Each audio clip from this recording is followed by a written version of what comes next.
Magic fans, we are just 50 days away from tip-off, and Magic basketball is going to be here sooner rather than later, and I am so excited for this upcoming season and to cover the team alongside with you guys here on Orlando Magic HQ. But Magic fans, I asked you guys for some of the hottest takes for this upcoming season, and boy did you guys deliver. I've got 12 hot takes that I'm going to be reacting to here today from Twitter with you guys here on YouTube. But before I go ahead and get into today's video, you guys know the routine. If you guys appreciate all of the work and content that I do here on Orlando Magic HQ, make sure you guys go ahead and drop me a thumbs up. Hit the subscribe bell to stay tuned for more Orlando Magic content that I do here on YouTube. And make sure that you guys also go ahead and follow me, Brett James, and Orlando Magic HQ on all of our socials. The link tree will be in the description down below so that you guys can go ahead and check that out. But Magic fans, let's actually go ahead and get into some of these hot takes. Now, I'm not gonna go in chronological order, but let's get into this first hot take. It says ECF, so the Magic are gonna get to the Eastern Conference Finals. Now, that is a very bold take. I'm not sure that the Magic are ready to take that ascension into the Eastern Conference Finals, but it is a reasonable hot take. The Magic have a gauntlet that they would have to get through in order to get to the Eastern Conference Finals, and more than likely, they would have to avoid the number 4 or number 5 seed in order to not play the Boston Celtics in the Eastern Conference semifinals, right? So the assumption would be, hey, let's get to the Eastern Conference Finals, let's take on the reigning and defending NBA champions in the Boston Celtics, but you still have a gauntlet in the East that you're gonna have to go through. And let's assume health. Philadelphia got a lot better this offseason after the acquisition of Paul George. What about Milwaukee and them potentially getting back into form? The New York Knicks got a whole lot better. And of course, you're still going to have your other teams in there like Indiana, Miami, Cleveland, the list goes on. The East is no joke, assuming health, and I would love to see the Magic in the Eastern Conference Finals. Not sure if it's going to happen this season, but I can tell you that is a very reasonable hot take. Now, this next take says the Magic will finish with a top 15 offense for the first time in 100 years. And of course, there's some funny sarcasm behind that, but let's actually be serious for a second. Because when we look at the numbers, the last 10 plus years, the Magic have had historically low numbers on the offensive side of the ball, and this is nothing new. The Magic have finished not even as a league average offense for over 10 years. Think about how crazy that is. And let's provide some numbers by StatMuse for context. Let's go from 2013 all the way through the 2023-24 season. So we've got a 10-year sample size of the Magic not even being a league average offense. Let's start from 2013.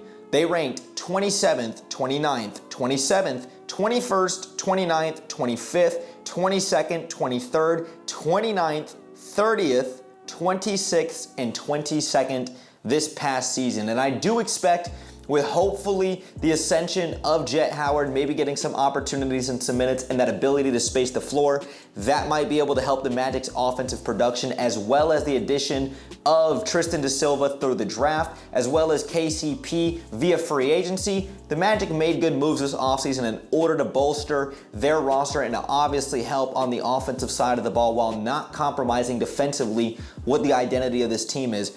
I would love for the Magic to get to a league average offense with as lethal and explosive as the Magic were defensively last year. Could you imagine if we just had a 15th ranked league average offense with the defensive tenacity and the defensive prowess that we had last year that's going to be even more bolstered this season? The Magic would be a team to be reckoned with, and that would be phenomenal. I love that hot take. Now, this next take says Anthony Black wins most improved, averages 12 points per game, and takes lead of the bench unit over Cole Anthony. And Jonathan, I gotta say, this is a very reasonable hot take that I like as well. Now, we all saw Cole Anthony last year after he got paid. I believe it was a 3-year, $39 million contract. He went through some ebbs and flows of the season, didn't start in any games, came off of the bench every single game. I believe 80 or 81 games for the Magic last year. But there was times where Cole Anthony really struggled, and there was times where he looked like a legitimate Sixth Man of the Year candidate. But we did see Anthony Black, who appeared in just over 40 games last season, got a good handful of starts, look very comfortable early on in this system. Obviously played his role. Of course, he's going to have his rookie wall and his rookie moments where he's not going to look as effective. But with Anthony Black's defensive prowess, his ability to shoot from the perimeter, which improved vastly from the beginning of the season to the end of the season, and how much he's going to continue to develop, you can almost bank that Anthony Black is going to have a much significant, more large role going into the season, both sides of the floor. And of course, we saw the Magic get propelled into a 9-game win streak, and the team looked extremely comfortable with both Anthony Black and Goga Bitadze in that starting lineup. So I do think it's possible. And let me correct myself from earlier, because Anthony Black appeared in 69 games last year, 33 of which are starts. He averaged nearly 17 minutes a game while also scoring about 4.6 points a game, 2 rebounds, 1.3 assists, while also still shooting an effective 46.6% from the floor and 39.4% from deep. And let's compare that now to Cole Anthony, who appeared in 81 games, 0 of which were starts. He averaged 22 minutes a game, averaged 11 points, 4 rebounds, and 3 assists, while shooting 43% from the field and 33.8% from behind the arc. And while those numbers do need to get better for Cole Anthony, especially after the Magic had paid him, expect him to have a bounce back season, but also expect that Anthony Black has a significantly larger role this year, and some guys need to be looking over their shoulders, because I think AB is going to be a guy who's going to be a critical piece for this Magic team this upcoming year. And the last thing I want to say about this take is I don't know if Anthony Black is going to be good enough to win MIP. He would have to have some huge offensive outbursts this season, because you take a look at some other potential most improved player candidates, some of the guys that come to mind: Keontae George, Jalen Johnson, Jonathan Kuminga, Victor Wembanyama going into year 2. There's a lot of really good, talented guys that could burst out onto the scene, and AB very well maybe one of those guys. Not sure if it happens, but do expect him to take a huge leap in that bench unit. Now, this next take might be the spiciest one of them all. It says Jet Howard will be a starter on this team before the end of 2024. The same Jet Howard, who was a lottery pick last year, only appeared in 18 games for the Orlando Magic, and all of those games were essentially garbage time minutes.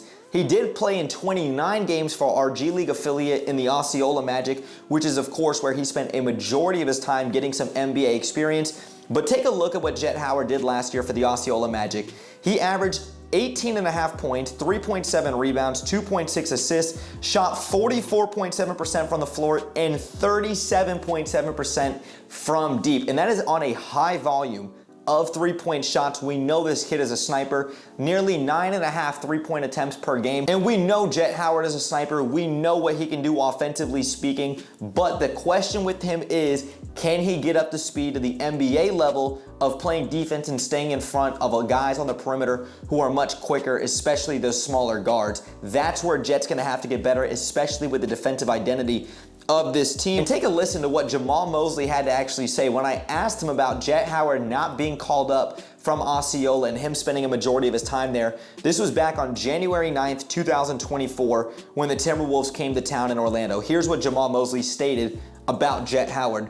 You know, the one thing that has been great for Jet, and obviously we've relied on other bodies, different people, I think it's great for what Jet is doing right now, and regardless of our depth, it's going to be hard to match those minutes. He's getting 30+ minutes a night down there in Osceola, and he's playing at a high level. And the great part about the G League is that it's so much faster. I think it's benefiting him so much. He's getting a lot more comfortable being on the floor, handling the ball or shooting the ball, defensively having to stay in front of those quick guards. So I think that experience with him down there is benefiting him so much, staying with Osceola. And of course, this summer I had an opportunity to talk to Jet, talk to AB, and these guys have been in the lab at the Advent Health Training Center, working every single day relentlessly. I know that these guys are putting in the work, and I expect a big opportunity for Jet Howard off the bench. I don't see a scenario where he starts. The only way I see Jet Howard making that ascension to become a starter this year would be if he's playing like prime 2016 Klay Thompson,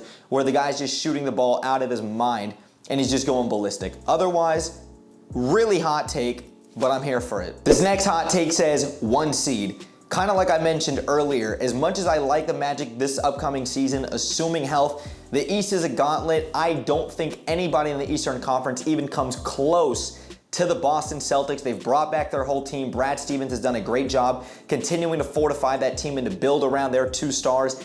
Outside of the Boston Celtics, who are definitively won, everybody else from Milwaukee, Orlando, New York, Philadelphia, etc., they're going to be in a gauntlet, and it's going to be a race from 2 through 8. But, of course, it's a hot take for a reason. The next hot take says, it's time to take a risk with Jonathan Isaac. If we're going to have a shot at getting to the next level, he's got to play bigger minutes. The guy is a monster in disrupting and making plays.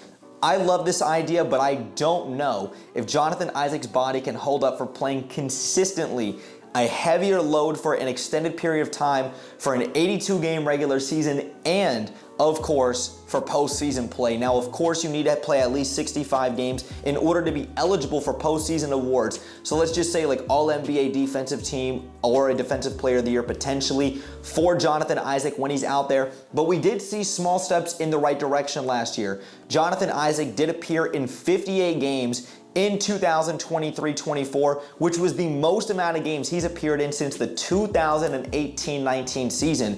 He only played 25 plus minutes 4 times, and that was all of the back half of the season, down the stretch and into the postseason. We did see once we got into the postseason, those first 2 games in Cleveland where Orlando dropped, the Magic decided to start Jonathan Isaac at the 5, and that's where you had bigger bodies, guys like Evan Mobley, guys like Jarrett Allen, kind of take advantage of that mismatch. Even as potent as Jonathan Isaac is, he held his own at times, but at times it looked like he got a little bit out-physicaled, and of course, the inexperience for the Magic as a whole in the postseason didn't really bode well. But as much as I would love to see Jonathan Isaac playing 30-plus minutes a night, which I think is ideal, he is the X factor for this team. I just don't think it'll happen. The Magic and the medical staff will have to continue to evaluate that throughout the ebbs and flows of the season and continue to monitor that, but that is something I think all of us Magic fans are wanting to see how Jonathan Isaac gets utilized this upcoming season. This next hot take says the franchise record winning streak is going to get broke. It'll be 12 games. And for context, the Orlando Magic's longest win streak in their current franchise's history is 9 games. The Orlando Magic have had 4 9-game win streaks previously in 1994, 2001, 2011, and this past season in 2023. They are one of only 2 NBA franchises without a double-digit win streak on their record. The Indiana Pacers' longest win streak is also 9 games. And we saw last season the Magic went on that 9-game win streak. They beat some great teams. At the time, the reigning defending NBA champions in the Denver Nuggets, then the future reigning and defending NBA champions in the Boston Celtics. They had an opportunity in Brooklyn to clinch that double-digit win streak, and of course, they fell apart. It happens, but you've seen when this team gets hot, they get streaky, they get the ball rolling, this team really can get things trending in the right direction. I don't think it's impossible, but like I've mentioned, and I'm going to keep mentioning it, the Magic, they've got a very good roster, they've got ascending pieces, but the Eastern Conference is a gauntlet. This next hot take says Paolo finishes top 5 in MVP voting. As much as I love this and as much as I believe Paolo Banchero is going to make that All-NBA leap this season, if you guys haven't seen already, I already said I have Paolo finishing 2nd team All-NBA this year. I genuinely believe he's gonna go from Rookie of the Year, damn near unanimous, from an All-Star in his 2nd season to an All-NBA talent in his 3rd season in the league. I do believe it'll happen, but to get into top 5 MVP voting, that's gonna be hard. Even if Paolo Banchero has an SGA, Shai Gilgeous-Alexander type of leap and the Oklahoma City type of leap that the Magic can potentially have this upcoming season, like we saw from the Thunder last year, I still don't know if he's gonna be able to get into that conversation. And of course, it's gonna be very difficult to get into that conversation. I don't think it's impossible. It is plausible, but I would love to see that happen. Let's actually continue to monitor that throughout the season, even though I do believe Paolo's gonna put the NBA on notice. We've got 2 more hot takes to react to. This one says Jalen Suggs and Franz will become All-Stars this year. Now, I do believe Franz Wagner going into year 4 is going to be a fringe/borderline All-Star, but I do expect him to make that leap, especially if the Magic continue to play like a top 3, top 4 seed by the time the All-Star break goes around. I do believe Franz Wagner, he's gonna have to average nearly 21 points a game, try to get that 3-point percentage up to about 35% after we saw it dip below 30% this past season. I do think Franz Wagner can absolutely assert himself as an All-Star this year. But with Jalen Suggs, as much as I love him, he's the heart and soul of this team. He's the head of the snake, and he really embodies what this Orlando Magic team is all about. There is no way, unless Jalen Suggs doubles his offensive point production this season, which I guess anything's possible, highly doubt it, that Jalen Suggs is going to be an All-Star this year. The backcourt is loaded in the Eastern Conference with talent. Take a look at guys like Trae Young, Damian Lillard, Jalen Brunson, LaMelo Ball, Drew Holiday, Tyrese Maxey, Donovan Mitchell, Darius Garland, Tyrese Halliburton, the list goes on. There are so many great guards in the Eastern Conference, and that's not to discredit Jalen Suggs. It's a hot take for a reason.